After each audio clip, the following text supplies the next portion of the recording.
No, no, no, no, no. Eden Hazard, not the Dukes of Hazzard.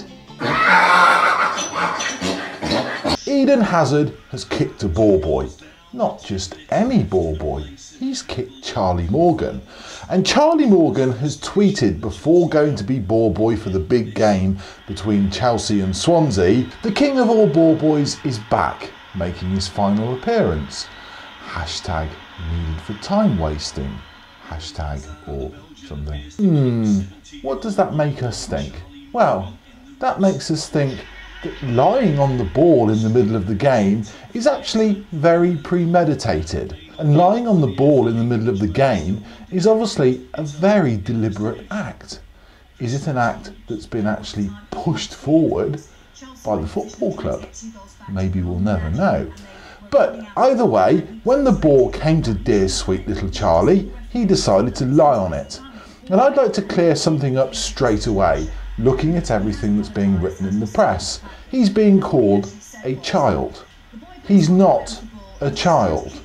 He's 17. The whole kicking the ball out from underneath dear sweet little Charlie is actually something which is up for discussion. Some camera angles say he kicked him in the ribs.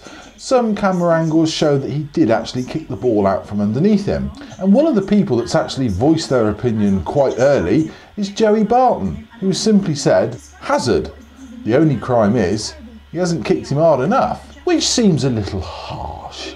I mean, Charlie could have been tired. Perhaps he needed to lie down.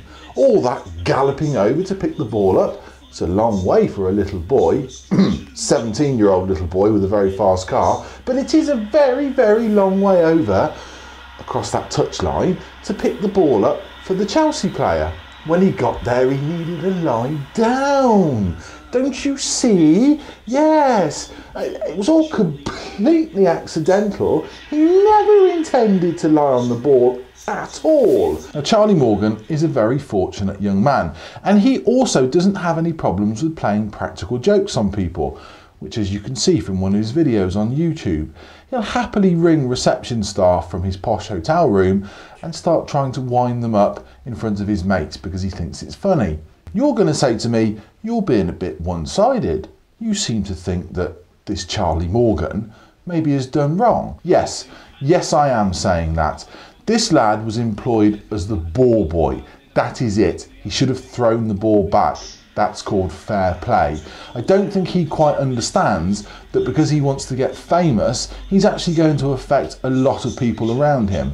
There are people who have paid to go and watch that game, and they've paid a lot of their hard-earned money. The two teams, Chelsea and Swansea, are actually playing the game for financial reasons, and the outcome to them is massive. We're talking millions of pounds, and it doesn't need some little idiot to come running out from the sidelines trying to be clever to all his mates to lie on the ball. Now, whether the player meant to kick the ball or kick him in the ribs, either way, yes, it's not a good decision. But actually, do you know what? The lad shouldn't be allowed to walk away scot-free. He has clearly stated in public that he is going to attempt to disrupt the game. And I'm really sorry, but just being able to walk away and giggle about it isn't enough. He actually needs to be punished. I think he should be. He should be taught a lesson. If you are given a responsible position of being a ball boy at a big football match like that, behaving like a little twit is not the best way to go about it. So what's my actual conclusion to last night's horrific scenes at the football game? Well, number one, some little twit decided he was going to disturb and disrupt the football game. He managed to do that. In the process, someone tried to get the ball off him and he got kicked. 6 of one, half a dozen of the other. The player shouldn't have kicked him in that way, whether he was going for the ball or not, but certainly the lad has gone along with an idea to disrupt and damage the football game through cheating. That's not right. So, punish them both and have it done. And I'll tell you what, you saw the Hazard video at the start. There's a link to it at the bottom. That's been done with an RC car by some kids in America. And if you're a Dukes of Hazzard fan, it's 1 minute and 9 seconds of pure recreated heaven. So click on the link and go and have a look. Bye.